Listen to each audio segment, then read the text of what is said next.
Good morning, good morning, good morning.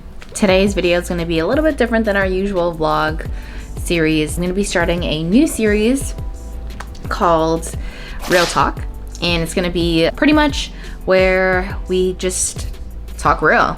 But on today's episode, I'm going to be discussing things that I wish I had known before going into bodybuilding. So to give you a very, very quick rundown of how I got into bodybuilding, because I know that's not why we're here. I started in 2022, I believe. At the time I was working full-time as a paramedic. I had recently just got the job a couple years prior, and the person that I was seeing at the time decided that he wanted to do a bodybuilding show. I'd always wanted to do one, so I said, you know what? So am I. I'm not going to be the only one. I had known Amber for a long time, or have known him for a long time, back even from 2019, 2017. I would see him coach his clients at World Gym in Scarborough. I knew, I was like, okay, if I ever were to step on stage or to embark on a bodybuilding journey, that I was going to do it with him. I just always at the back of my head I knew that it was going to be with him. Fast forward to COVID, me and this guy collectively decide that we're going to do a show. I reach out to Amber as a lifestyle client and I said, listen, I'm not too sure, like I'm a little nervous, but I do want to work with you, even if it's as a lifestyle client. We met in person, did a consult. He made me check it, as he does. He's like, okay, so do you want to compete or not? And I was like, I would like to eventually. He's like, okay, well, if you're gonna do it, you need to commit to it now, because if you don't decide that you're gonna do a show and commit to it, you'll never fully prepare for it. If you're not convinced that you're doing a show, which is true, prep is not something that you can kind of half-ass and do. You won't make it through. You start working together. I do 2 shows that year.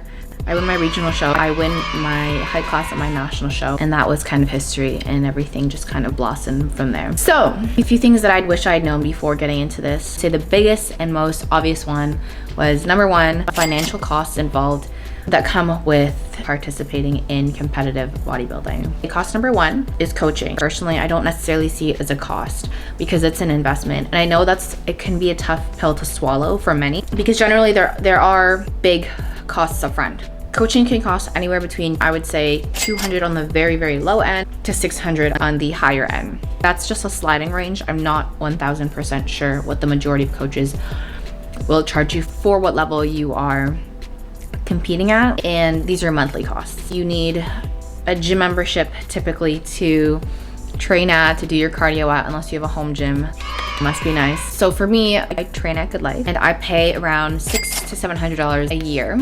I do that through a corporate discount that I have with work.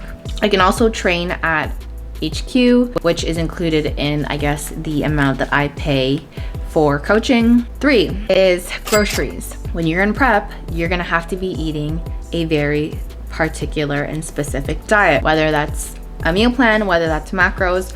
All of these things will constitute generally the same type of foods. Your grocery list will depend, varying on how much you're eating, male versus female. Generally, male athletes have to eat more than female athletes. And depending on where you are in your prep, you will either obviously having to be eating more or less. So I go grocery shopping maybe once every week or once every 9 or 10 days. I don't do like a big grocery haul. Usually I'll know when I'm running low on one thing, I'll know when I'm running low on another thing, and I will usually just frequently visit the grocery store, so I don't have this big bill at the end of the week. Generally, I spend probably around $100 to $150 a week for groceries, and that's for one person. Meal prep services, I really can't speak on. I've never paid for meal prep services, so I don't know if it's any cheaper or more expensive. If any of you have experience, feel free to leave a comment so that if someone else is interested in doing that, they can maybe have an idea. I compete as a natural athlete, and so I can't speak personally on the costs of performance enhancing drugs. So another thing that you may or may not end up paying for is posing classes. Personally, I have paid for posing classes in the past. Online posing classes, again, it's kind of a sliding range. I'm not certain. From my experience, posing coaching has ranged from like $120 to $150, I think, for a month or something like that. I'm not certain. Yeah, it is not cheap. I mean, if you're new to it and you have a friend or someone a bit more experienced in the bodybuilding community, or a coach that's willing to help you, definitely take all the help that you can get. Take in as much information as you'd like, and you can kind of pick the good and the bad and whatnot. So typically I'll say a bodybuilding season will run from, I want to say April or March all the way until, it can run until like September, November. So depending on how many shows you're gonna do in a season, obviously the amount of money that you're gonna spend is gonna vary. To start off, before competing in any show in the CPA, you do have to pay for a CPA membership. I just renewed mine. It's around $150 for, I believe, a 12-month period. So you can compete in any CPA show that you are qualified to in that 12-month period, but you must pay for your membership.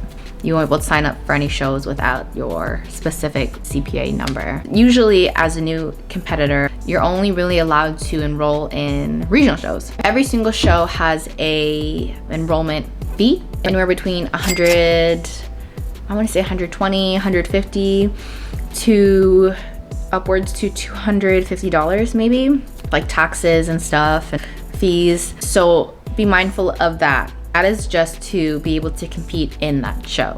Depending on where the show is, some of you may have to fly in. Majority of you, oftentimes, you will have to get a room for the night if it's at a hotel, if it's at a conference center. I would recommend getting a room the night before. Usually athletes meetings and check-ins are the night before. So unless you live really close to the venue, you're gonna wanna stay the night, settle down, get your rest, and then be able to wake up early the next morning and not have to commute super far to get to the venue. As many of you know, you get spray tanned on show day. Well, you actually get spray tanned once the day before show day, and then you get spray tanned again on show day.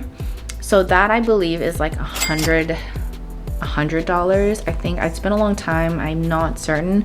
Something that you have to get done. You can do it yourself or externally, but they have it on site. Usually the show will hire a company to provide spray tanning. So I've always just kind of gone with whoever they hired. For females, the majority of women will pay for hair and makeup depending on who you're getting your hair and makeup done with. That can obviously vary in terms of cost. Some girls I know do their own makeup, which is totally fine if you know what you're doing. Just make sure you know what you're doing because you don't want your tan and your neck to not match your face. And then hair, obviously. I would say hair and makeup costs anywhere between $150 to $200, I think. Again, it's been a long time since I've competed on stage. It's been 2 years. And I plan on doing it this year, but I haven't yet paid for it. I could be completely inaccurate with those numbers.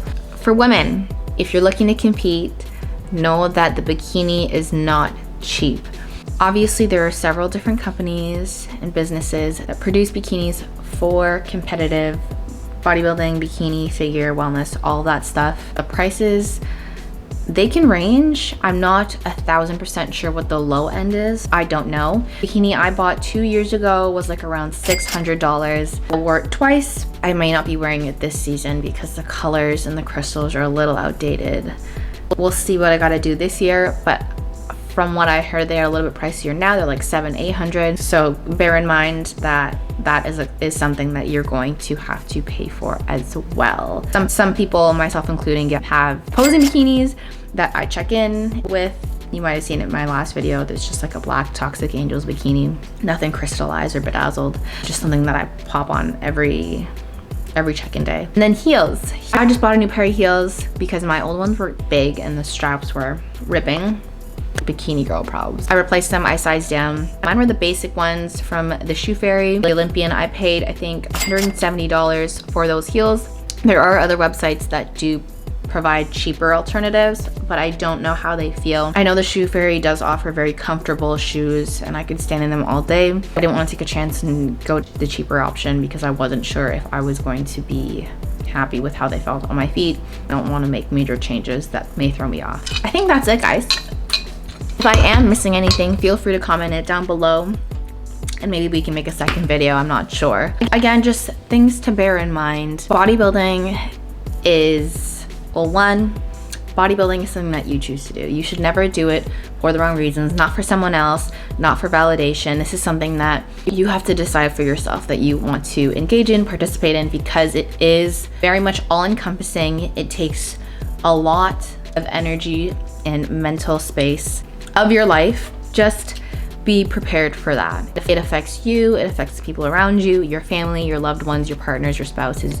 Just always be mindful Not everyone's going to understand. If this is something that you want to do, it's something you should really communicate to those around you so that they can do their best as well to understand the nature of what you're doing and why you're doing it. And hopefully they support you.